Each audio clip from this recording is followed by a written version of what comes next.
गौराई ग्रामोद्योग वारसा परंपरेचा अनेक वर्षांपासून ग्राहकांच्या प्रेमाने जळगावात घराघरात पोहोचलेले जैन आंबे आता शहरात आणखी 2 नवीन आउटलेट्स माध्यमातून आपल्या सेवेत.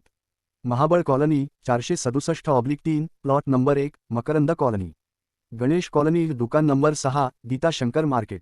सकाळी 8 ते दुपारी 1 पर्यंत व दुपारी 3:30 ते सायंकाळी 8 पर्यंत आपल्या सेवेत. शुद्धता आणि परंपरेचा वारसा गौराईसोबत याशिवाय आपल्या सेवेत जैन हिल्स, बीजे मार्केट आणि जैन प्लास्टिक पार्क ही आउटलेट्स तर आहेतच. गौराई ग्रामोद्योग. नमस्कार, आपण पाहत आहात अदालत टाइम्स न्यूज.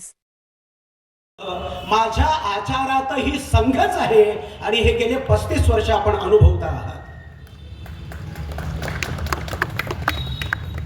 हे माझं यश नाहीये मित्रांनो. गटपट व्यवस्थेतून जेव्हा संघ परिवारातून मी वरती जाऊ लागलो तेव्हा लक्षात आलं की संघ म्हणजे मी नाहीये, संघ म्हणजे आम्ही आहे. आणि अशा त्या आम्हीच्या व्यापक भूमिकेतून आणि खरं सांगू का, ज्याला जेवढा संघ कळला ना तेवढी त्याची विचाराची, तेवढी त्याच्या हृदयाची, तेवढी त्याच्या मनाची आणि तेवढी त्याच्या आचाराची खोली, उंची आणि व्यापकता वाढत जाते. हिंदी में कहावत है कि जिसका जितना नजरिया उतना उसका आसमान है ना. और राठल जी ने कहा है कि छोटे दिल से बड़े काम नहीं हुआ करते. 100 वर्षाच्या संघाच्या या प्रवासामध्ये अतुलजींनी शब्द वापरला आत्मावलोकन. शायद उनको सिंहावलोकन कहना था. आत्मावलोकन तर आम्ही देवाच्या पूजा करत असतानाही करत असतो. रोज भगवंताची पूजा करताना, त्याला उदबत्ती ओवाळताना, दिवसभराच्या 23 तासाचा पापाचा परवाना मिळवताना आपण देवाला हेच म्हणत आलोय, पापोहम पापकर्माहम पापात्मा पापसंभवाः वगैरे वगैरे. एकदा का ती उदबत्ती ओवाळली, आरती लावली, घंट्या वाजवल्या, कपाळाला गंध लावलं, गळ्यामध्ये माळ घातली, अजून काही वर्ण हिंदुत्वाचं सगळं नाटक ड्रामा केला की उरलेले 23 तास आम्ही आमचे धंदे करायला मोकळे असतो. संघाचा असो किंवा संतांचा असो, हिंदुत्व इतकं मर्यादित, इतकं बुर्जवा, इतकं एककालिक नाहीये. पूज्य प्रभुपाद शंकराचार्य जी कहते हैं, आत्मात्मम गिरिजा मते सहचरा प्राण शरीर गृहे पूजा ते विषयोपभोग रचना निद्रा समाधि स्थिती संचार पदयो प्रदक्षिण विधी स्तोत्र आणि सर्वागिरो. आणि शेवटचं वाक्य संघ विचाराचा मूलभूत पाया आहे. आद्य कवी, आद्य पूज्य प्रभू शंकराचार्य म्हणतात, मेरा नहीं है ये दर्द उनका है.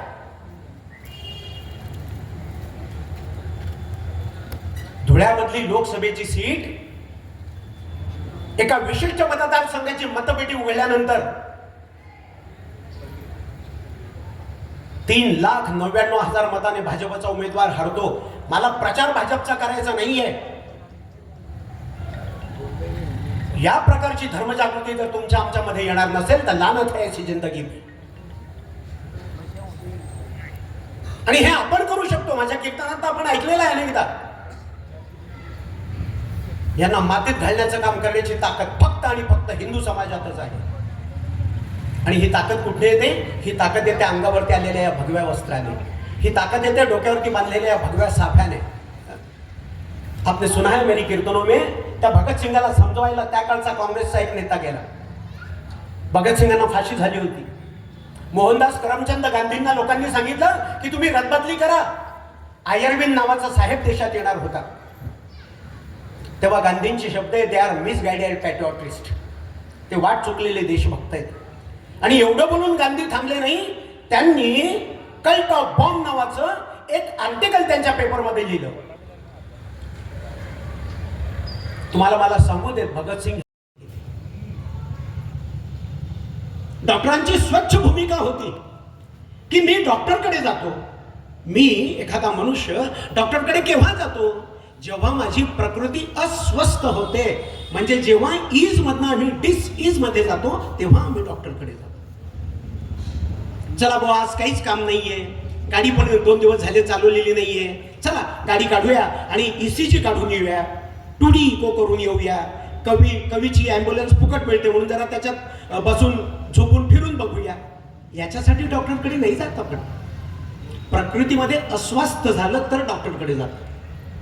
संघ परमपूजनीय डॉक्टरांना प्रकृतीची दुरुस्ती करणाऱ्या डॉक्टरसारखा वाटतोय.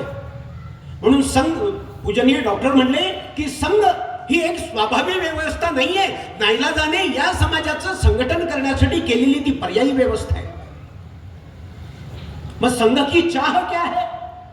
संघाला अपेक्षित काय आहे की संघाच्या कोणत्याही मार्गदर्शनाविना यांच्यासारख्या आजीवन कार्य करणाऱ्या, जीवन झोकून व्यक्तिगत सुखाचा त्याग करून देव, देश, धर्म आणि राष्ट्रासाठी कार्य करणाऱ्या कार्यकर्त्यांच्या प्रेरणेशिवाय स्वयंभूपणे आचार सिद्ध पद्धतीने, आचार शुद्ध पद्धतीने माझ्या समाजातला प्रत्येक जातीच्या, प्रत्येक विचाराचा, प्रत्येक संप्रदायाचा, प्रत्येक जेंडरचा मनुष्य हा स्वाभाविक राष्ट्रभक्तीचा विचार करेल. हा जेव्हा आमचा श्वास होईल, हा जेव्हा आमचा ध्यास होईल, हा जेव्हा आमचा प्रवास होईल आणि हा जेव्हा आमचा विचार होईल, तेव्हा संघाची गरज आपोआप संपलेली असेल. म्हणून परमपूजनीय गुरुजी म्हणले की संघाची शाखा केवळ संघ स्वयंसेवकच बंद करू शकतो. त्याचा अर्थ हाय माई बापू, आम्ही इतके सक्षम बनू, आम्ही इतके सामर्थ्य संपन्न बनू, आम्ही एवढे स्वयंपूर्ण बनू की आमची प्रकृती बिघडवू शकेल अशी ताकद बाह्य घटकामध्ये नसेल.